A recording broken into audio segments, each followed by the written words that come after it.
無活時間の記録 Vlog。今回は SD ガンダム BB 戦士ナンバー126新 SD 戦国伝7人の超将軍編のキット武者ビクトリーを作っています。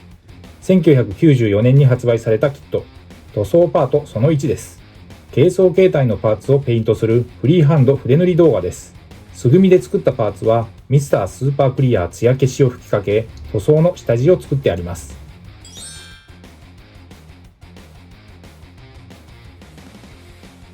塗装の様子をハイライトで使用したカラーごとに見ていきます。まずは下地塗装です。使用したのはモデルカラーのホワイトグレーです。少しグレー味を帯びた白です。その分隠蔽力が強い。ベース作りの塗料として重宝しています。この後の色分けが色のり良くなるのと塗装箇所の目印にもなるので一手間ですがこの下地塗装は欠かせません。今回は頭部、胴体パーツ、腕部、脚部のパーツにそれぞれ色分け箇所がありました。最近ではこのホワイトグレーの他に題材によって下地塗装だとゲームカラーのデッドホワイト、モデルカラーのライトフレッシュ、パンツァーエースの肌色ハイライトカラーなんかをよく下地塗装には用いています。今回の塗装で使用した塗料はこちら。このパートで塗装に要した時間は約60分でした。パレホは世界水準で最高級の水溶性アクリルカラーと言われ、筆塗りによる塗装が滑らかに、筆ムラも出にくく、広い範囲に塗装ができます。モデルカラーはパレホの筆塗りのスタンダードです。色数も多彩で様々なジャンルの模型、プラモデル、フィギュア塗装に応用できます。水溶性で無臭、速乾、均一で色ムラが出にくい、マットな仕上がり。これらが何といってもパレホの魅力です。色分けの1色目は緑です。モデルカラーのライトグリーン。額と後頭部の色分け箇所に。扱いやすい塗料ですが、いきなり塗装箇所が細かいので、極細筆で丁寧に塗りました。モデルカラーのブルーです。パレホの標準的な青カラー。少し濃い色味の青です。胴体パーツは胸部分が青に色分けです。下地が効いて一発で色は乗りますが、面積は大きいのでムラにならないように。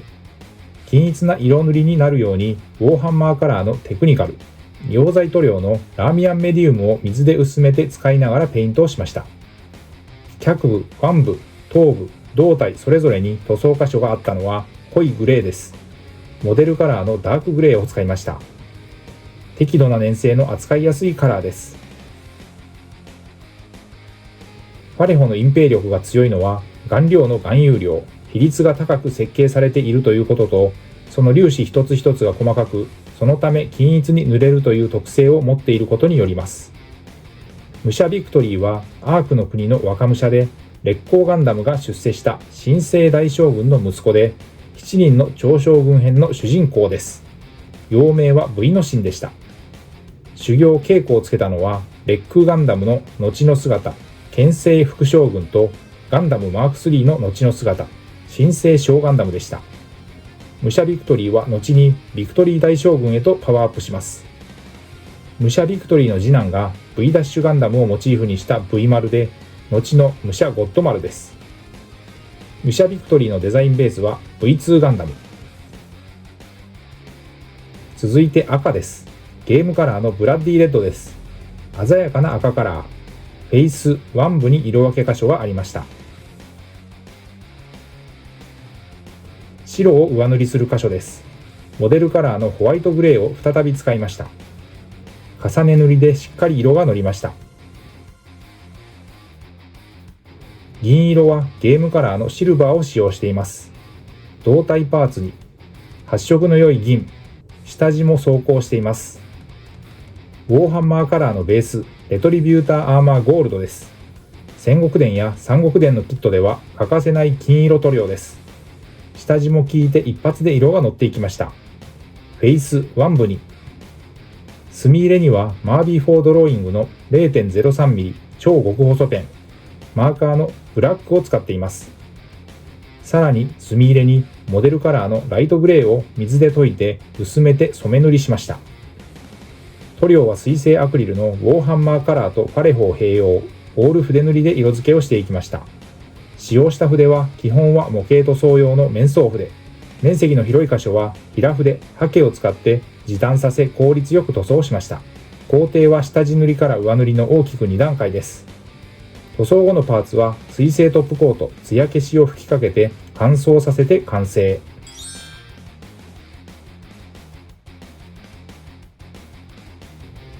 色塗り終わった各パーツを組み上げていきます。軽装形態を組み上げます。胴体パーツに右、左と脚部を連結します。次に腕部を右、左と取り付けます。腕をちょっと微調整して、頭部を接続して軽装形態の完成です。フロントビューからリアビューまで。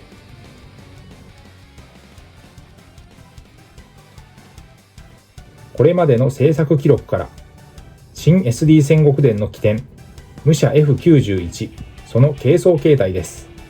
天下統一編で一旦完了した3部作の戦国伝の続編としてスタートして、その主人公、地上最強編の第2章で登場しました。その F91 が鎧を授かり改名したのが、伝説の大将軍編の烈光ガンダムでした。BB 戦士ではナンバー109で登場しました。軽装形態、アクションポーズなど今回の武者ビクトリーの面影があります。7人の超将軍編の見物は過去の大将軍つながりの武者キットとの連動ギミックでした。まずはナンバー125雷鳴ガンダムのキット。2代目ガンダム大将軍の生まれ変わりらしく、武者7人衆の兜飾りをすべて用いた合体ギミックです。かなりきらびやか、豪華絢爛な武器のお出ましです。次はナンバー128天地ガンダムのキットでの合体ギミック。3代目ガンダム大将軍の生まれ変わり、つながりで今度は風林火山編の新生武者5人衆です。武者プラスからサイコマーク2までの武者からそれぞれ武器を拝借して背中に背負わせる豪壮な武器兵器の完成です。ということで今回は SD ガンダム BB 戦士7人の超将軍編のキット武者ビクトリー。塗装のパートその1で軽装形態のパーツを水性アクリル塗料フリーハンド筆塗りでした。ご視聴ありがとうございました。次回の動画をお楽しみに。チャンネル登録、高評価、引き続きの応援のほどよろしくお願いします。